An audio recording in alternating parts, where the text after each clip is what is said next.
Hi you guys, this is Jason from Mr. Yorkie Lover Fitness, and I'm making a video to get everyone caught up to date on everything that went down.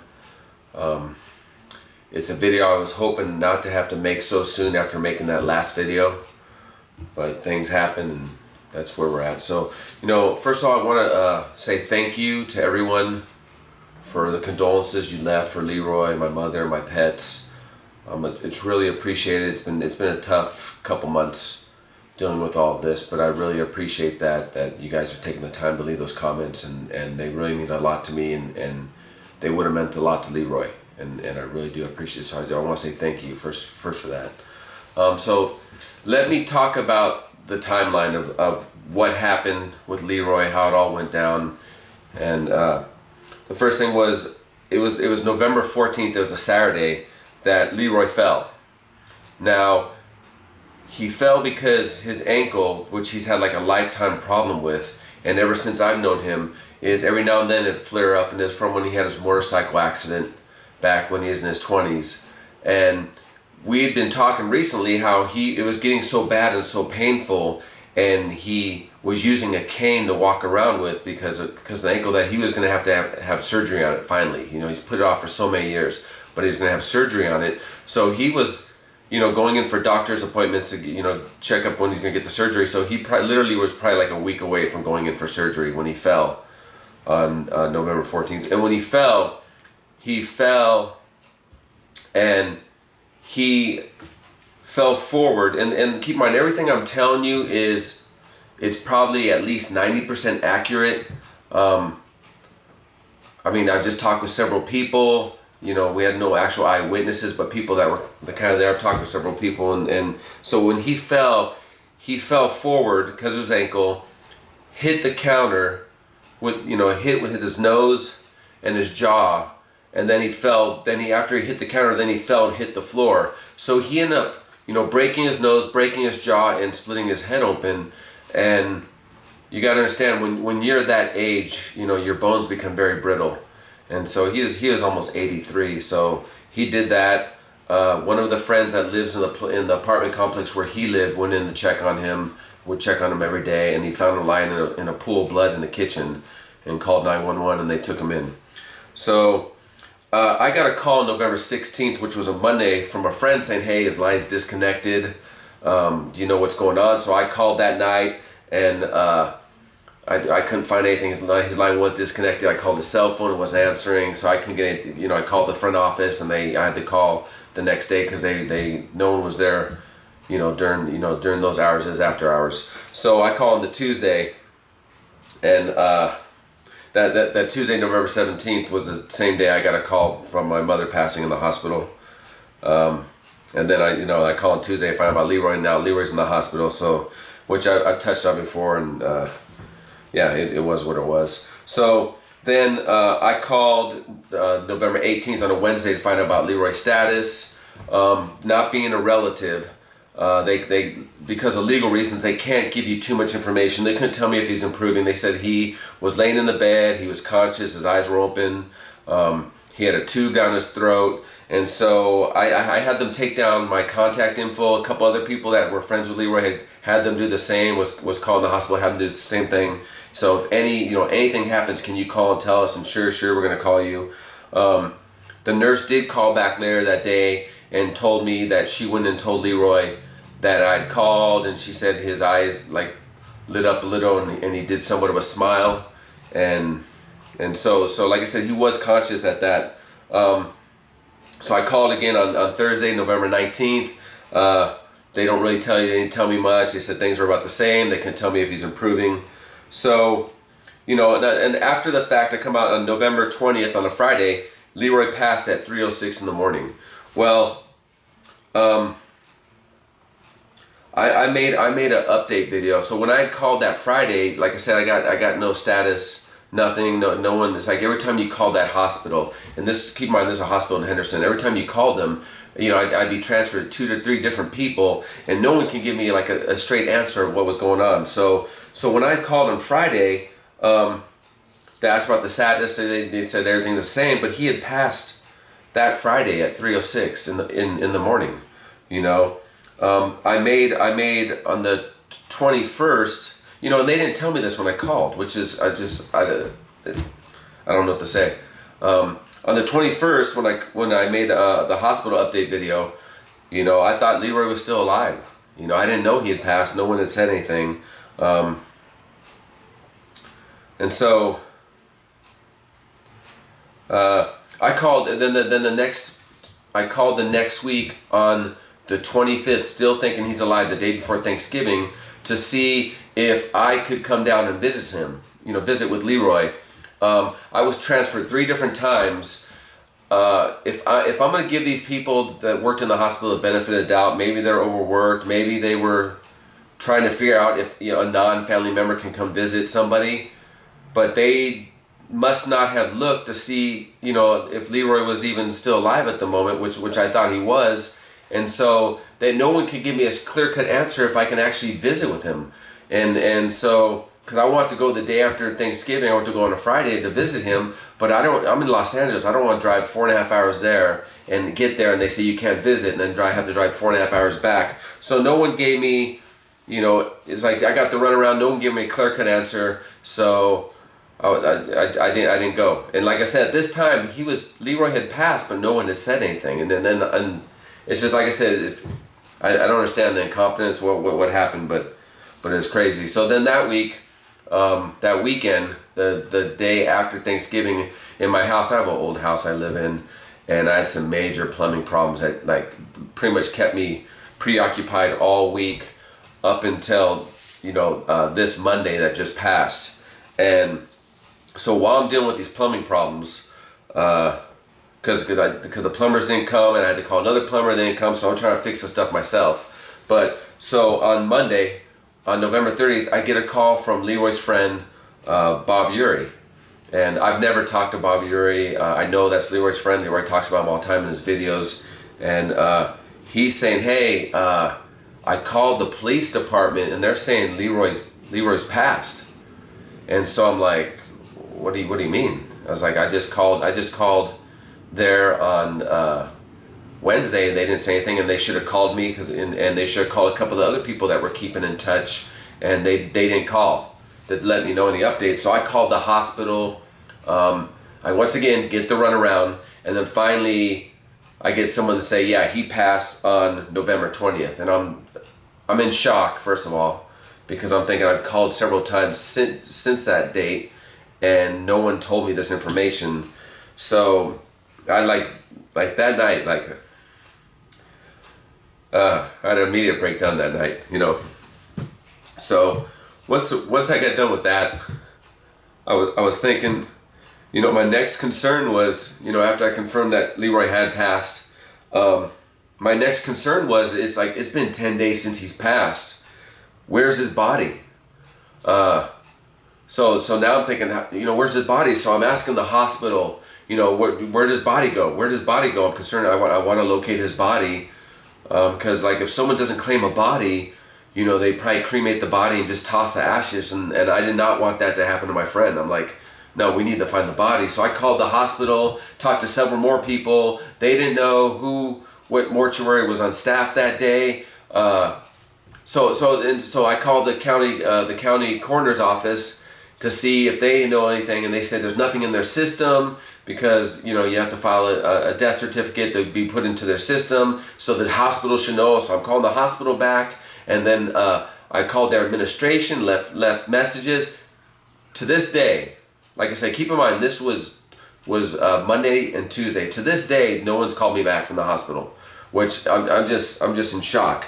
So what I did was I went on Google on Tuesday, and so Tuesday and Wednesday, I just searched for every mortuary on Google in Vegas and Henderson and surrounding areas, and I just kept calling, and keep in mind, I have to work too, so in between working, coming home, all that, so I did that. So luckily, on Wednesday, I was able to locate Leroy's body, and no one had claimed it, so they hold on to a body, I guess, for about 20 days, and then they dispose of the body if no one claims it. So luckily, I was able to locate his body. I talked with the mortuary. I explained the situation, that he's my dear friend. I've known him for 12 years. And I want to pay for the cremation and get his ashes back to me in Los Angeles so I can have him buried somewhere. So after doing, so that was on Wednesday. I filled out paperwork the last 2 days that they keep sending back and all this stuff. So I'm gonna have to, I'm paying basically $1,000 to get his body cremated. It's a bad time. It's the holidays. I just had to pay for my mother's funeral with money I didn't have. I don't like to put stuff on my credit card, but I had to do it because I didn't have the money. So I'm putting that on my credit card and because I got to get his ashes back, because it would just kill me if his ashes were just disposed of somewhere, So, what I want to do is I would like to bury Leroy in the Hollywood Forever Cemetery. That's a famous Hollywood next to Paramount Studios. There's a famous cemetery, next to Hollywood Studios, and that has a lot of famous people buried there, and it'd be like a proper resting place for him. So obviously I'm looking. It's pretty pricey. I can't I can't afford this right now. I'm looking at I can't bury him in an actual spot, but I can afford a mausoleum. You can put him in a mausoleum, and it's going to cost about $4,000 for a mausoleum to put him there. But so if I was to pay for this myself, with my earnings on YouTube and saving money, it's going to take me 9 months to a year before I had $4,000 to bury my friend, in a good spot like that. And like I said, I want to have some place also where if his fans want to come visit him, they can come visit him, and he deserves a good place like that. So it'll take me 9 months to a year to save that money, again, because I don't get that much money off YouTube. And so there's three things that can happen here. You could do nothing, and you're not obligated to do anything because you don't owe me, you don't owe Leroy, you don't owe us anything. So you could do nothing, and I'll just wait the 9 months to a year, and I'll pay for it myself. Another thing you could do is you can give like $5 to $10 donations. The sooner I get the money, the sooner I can bury him. If you want to give $5 to $10 donations, that would be greatly appreciated. It'll help me out, and Leroy would appreciate it. But what I would rather do is I would rather you go to my website, MrYorkieLoverFitness.com, and purchase a Leroy Colbert autograph set. So I lowered the prices because I was splitting the money with Leroy, and we were always trying to figure out ways to make him some extra money to help with his retirement. And I'll go more into that later. But so most people, and we had these autograph sets. We have 4 autograph sets. There's only 300 of each photo we did, and they're individually numbered. So if you get number 23 out of 300 of this photo, you're the only one in the world that has that. They're all personally autographed by him. They're obviously worth more money now, and some people would probably have raised the prices, but I lowered the prices because I was going to split the money with him. I'm not a greedy person.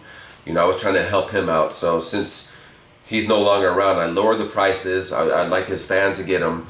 And then if you were to go and buy that, and I will take those profits and then the YouTube profits, and I would hopefully be able to bury him sooner. So those are 3 things that can happen.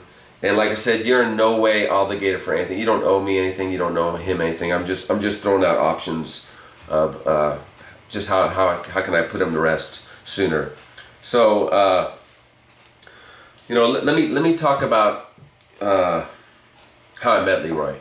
I met, like I said, I've known Leroy for 12 years. I just happened to walk in his nutrition store here in Sherman Oaks, and I was looking for something, and I just remember just going in there, and he was just a friendly person, had that smile, and then he's a very curious person, was asking me questions, and so after that I went in there several times, and I just, grew a relationship with him. I realized this guy and myself are very similar. Obviously he's much older and has a different background, but we both had the love of bodybuilding and the love of fitness, and so for my job, I work in the studios. I'm a grip, and I've been in the studios for like 20 years. But my hobby is to film things. I've always loved to film things. So I started my YouTube channel, and I started off filming surfing videos because I love to surf, and anything that would interest me, I would film it. And you know, after talking with Leroy so many times and going in his store, you know, 2 to 3 times a week, talking to him on the phone 2 to 3 times a week, you know, he just had some great stories. He had a wealth of knowledge. Here's a guy that started working out when he was 10. So he had literally like 70 years of experience from bodybuilding and nutrition, knew a lot of stuff, knew a lot of people, had a lot of history. And I said, Leroy, I gotta film you. I gotta put you up on YouTube, bro. This is like, we need to share you, you know, because it's amazing what you've accomplished in your life. But in this day and age, if you're not on film, if you're not filmed, it didn't happen. So, but that was my goal when I filmed Leroy, was to share him with the world and let people learn from Leroy. And we never like we're trying to make money off of it. And in fact, you know, I've had the channel now for a little over 6 years, and we didn't monetize the channel until a little after the 3rd year. We monetized the channel. So the goal was I was gonna give Leroy, you know, we were gonna split the money 3 ways. I was gonna 1/3 to pay for the taxes because it's in my name, a 1/3 for him, a 1/3 for myself. Well, you know, Leroy, when he retired, he was only making, I think, off Social Security about $1,000 a month. That's why he had to move from Los Angeles to Henderson, Nevada, because the rent was cheaper, and he was only getting $1,000, you know, for Social Security. So what I did, because he was my friend, and like he says, you do what you can for your friends, is I gave him my 1/3. So to this day, I have yet to make any money myself off YouTube. I gave him 2/3 of the income we made off of YouTube, and I used the other 1/3 to pay the taxes on it. And would I have liked the money? Sure, but I didn't need the money like he needed the money. And I didn't want this guy, you know, in this last years of his life, not to be able to enjoy his life, you know. And it wasn't a lot of money, you know, but it did help him out. And you know, I did this because he was my friend, and when I start filming my web series, before I start filming him, he let me film in his store, you know. And if you're in Los Angeles area to film places, everyone wants to charge you money. And not only did he let me film in his store, my web series was Chilling at Leroy's, he actually acted in it. He didn't like it. It was like pulling teeth to get him to do it, but he was good at it, and he did it, and he let me film in his store. And all his friends were like, why are you not charging him? And he would say, because that's my friend, and you help your friends out. And that's why him and I got along so well, because we were so similar that way. When we go into a situation, I don't look at like, what can I get from this situation? I look at like, what can I do to help in this situation? You know, I'm a giver. He was a giver. We're not takers, and that's why I got along so well with him. And you know, as a lot of people know, there's a lot of takers out there. I would say the majority of people, unfortunately, are takers, always trying to get something. But he wasn't like that, you know. So he let me film in his store, and when he retired, and we tried to unload most of his inventory and stuff. He ended up giving me the majority of his inventory that he couldn't sell. So it literally filled up the back of my F-150 truck, the truck bed. It filled it up of supplements, protein powders. To this day, there was a lot of stuff I couldn't use, but to this day, there's still stuff I'm using that he gave me. And he's been retired 2 to 3 years now. So, but the lesson is here's a guy at one time had 3 stores in New York. Through his lifetime, he's had 7 or 8 different stores. And when he was in New York and he had 3 stores, he was making millions every year. But unfortunately, he didn't save his money. He didn't plan for retirement. He didn't invest his money. So he got towards the end of his life basically living paycheck to paycheck, which probably a lot of Americans do. So I mean, that's the lesson is don't fall for that thing like he thought he was always going to make money. You need to plan for your retirement so you're not in that situation, you know. And luckily the YouTube money it helped him be a little more comfortable. Like I said, it wasn't a lot, but if he didn't have it, he would have really been hurting. Let me talk about Leroy's legacy, okay? His legacy. So as of right now, he has over 450 videos on YouTube. So, I mean, that's a lot of videos. There's a lot of people, we get new subscribers all the time. they haven't seen a lot of his old videos, but I put him in playlists. He has 3 playlists right now. He has over 450 videos on YouTube. Like I said before, we were always looking for ways that we can generate more income to help him with his retirement. And so I was in the middle of helping him write an ebook on nutrition and bodybuilding. It's a little more than halfway completed. You know, I still have all his notes. I was helping him with everything. You know, it was a slow process, but I should be able to finish his book with his notes, his outline, all his things, and hopefully I'll have that book out, you know, later next year in 2016. We were gonna sell the book for $20, and now I think once it's done, we're just gonna sell it for 10. Because like I said, everything we were doing, we're trying to help him generate more income, and obviously he doesn't need the income anymore. So. And we were not greedy people, you know. So he want people that have been asking for a book. So that's one of the things that hopefully I'll be done with to help him finish it in 2016. Another thing of his legacy was he was a natural. You know, there's people that talk about steroids, and yes, there were steroids in the 40s and the 50s, but it hadn't come into bodybuilding.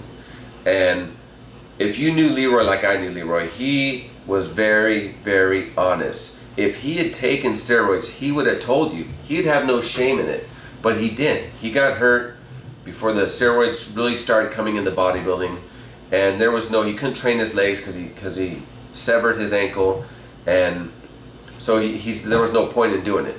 So you know, that's part of his legacy. He's a natural bodybuilder that built 21-inch biceps drug-free. He's the promoter of the full body workout, because it seems that at that time that's what they did in the 50s and beforehand. There was full body workouts, and then as Arnold and others came along, they started doing splits. And the thing is, with splits work better if you're on steroids. But for your average Joe Schmo like myself and other people, full body is a good workout to keep you healthy and strong, and is better than the actual splits if you want to stay natural. He's a part of his legacy. He's in the Bodybuilding Hall of Fame for being the first man with 21-inch biceps drug-free, and he's in the Muscle Beach Hall of Fame. Another thing he did that's not really well known, he's talked about a couple times in his videos, but something that he did was, back in his day, the doctors and all the experts at the time said, do not train your muscle with more than 3 sets. Because if you do more than 3 sets of any exercise, if you do more than 3 sets of bicep curls, you're taking a chance of damaging your muscles permanently. So everyone did 3 sets of whatever exercise they were working on, and they dropped the weights. They didn't do any more. And Leroy was the first guy that said, you know, I feel like doing more than 3 sets. So he was doing 8 sets of bicep workouts. And that's why his arms grew. That's why he was the first to get 21-inch biceps, because he went against the conventional wisdom of the day and did more. So he was doing 8 sets. His arms were growing like crazy along with the rest of his body. And his fellow workout buddies in the gym were like, what are you doing? And then they all started doing more than 3 sets. So that's something he established that, you know, that a lot of people don't know or they take for granted. But he pushed that more than 3 sets thing. Another part of his legacy is he has his website, LeroyColbert.com. It's a really nice website. It has his full story of his life, his achievements, photos of him and famous people, other bodybuilders. You should check it out if you haven't checked it out already. Luckily, he gave me all the passwords and everything, so the website won't die, you know, once it's not being paid. So now I've taken over the website, and I'm going to continue to pay whatever it costs every year to keep his website going, to keep his legacy going. So that's pretty much his legacy, which is a big legacy. Now, people ask about the future of the channel. Well, of course the channel is going to go on. It was my channel. I started the channel, and then I started filming Leroy. And so a lot of people, they don't realize that it's my channel. They see Leroy as the face of the channel because he is the most consistent person on there with videos. But the channel will go on because I love bodybuilding, I love nutrition, I love fitness, and I love things like that, and I'll keep sharing that with you of things that I find of interest. And I will start making more videos myself. I actually have a lot of knowledge of nutrition and bodybuilding, just because it's my hobby, and I'm always reading things and trying things and meeting new people. Now, I put up, if you haven't seen already, I put up the last video that Leroy had filmed. Now, this is the last video he had filmed. He filmed it October 20th. And it's ironic that that's the month, it's literally a month before he died. But here's the thing, when Leroy would make a video, most of the time he wouldn't just sit down and make a video. He would make 3 or 4 videos at once, and then he would send them to me when he moved to Henderson. When he was here, I'd go to the store and film them, but we'd always try to do more than one video. And Leroy knew that, he was gonna pass one day. I mean, he didn't hide that. He knew that. There have been several conversations, like the month leading up to his death, where he had talked about, a lot of my friends most of my friends have died already. If I was to die in my sleep right now, I would be fine. I lived a great life. I lived a life that most would wish they did half of what I did. So I'm guessing when Leroy was in that hospital bed with that tube in his throat and just sitting there, he's probably thinking, I don't need this, knowing Leroy, and he just went to sleep, and his heart probably went out, and he passed, So, but one thing he wanted to do was, and we talked about this, is he wanted to have a backlog of videos that we could release after his death. We talked about it, it's a good idea. He liked how, Tupac, the rapper, how after his death, they actually released more albums of Tupac than when Tupac was alive. So what he would do was, when he'd send me 3 videos, he'd say, hold one back. So for the last 2 years, I've been holding back videos to release after his death. So I was going through my stuff last night, and we have, as of right now, about 50 unreleased Leroy Colbert videos. So what I plan to do is every 2 weeks I'm gonna put up a new Leroy Colbert video. So that will get us past 2 years easily. And that's it. That's as of right now. Those are actually around 50 videos that haven't been released. But I'm gonna go through all the stuff I have since I've been filming Leroy. And there's a lot of stuff I never used, some behind the scenes footage, just some other conversations. So I think with the 50 videos I have and the other stuff I'm gonna find, we might be close to 70 videos. So if I put up a new video of Leroy Colbert every 2 weeks, this could take us up to 3 years. So even Leroy has passed and he's no longer with us, his internet presence will continue to grow because of releasing these new videos. And like I said, he wanted to do that because he also didn't want it to be a blow to his fans and friends that wow, he's just gone and that's it. Like most people in life, when someone passes, that's it. So he wanted them to still realize he's gone, but to still see new content from him. So that's what we're gonna do. What I would ask, if you're a fan or a friend or you really like Leroy, is you either share his videos or go ahead and make your own tribute video, Leroy. About maybe of you talking about how he's affected your life, how he's improved your bodybuilder, or how he's ruined your life, whatever. I mean, but it's like he would appreciate. My goal was always to get Leroy's message out to the world. So if you're a fan, share his videos or go ahead and make your own tribute video. And I want to end this off. I know this has been long. There's a lot of stuff because I've been looking at the questions and just thinking about everything that's happened. And I've not had the best year, obviously, but what's happening to me, losing my mother, losing my good friend, losing my pets, it's not exclusive to me. This has either happened to you or will happen to you, and hell, I'm even gonna have another year where I might lose my aunt and uncles or my dad or my sisters or some other good friends. So what's happened to me, don't feel bad for me. You know, I appreciate condolences. Don't feel bad for Leroy. He lived a good life. Just remember that we're just all here for a short time.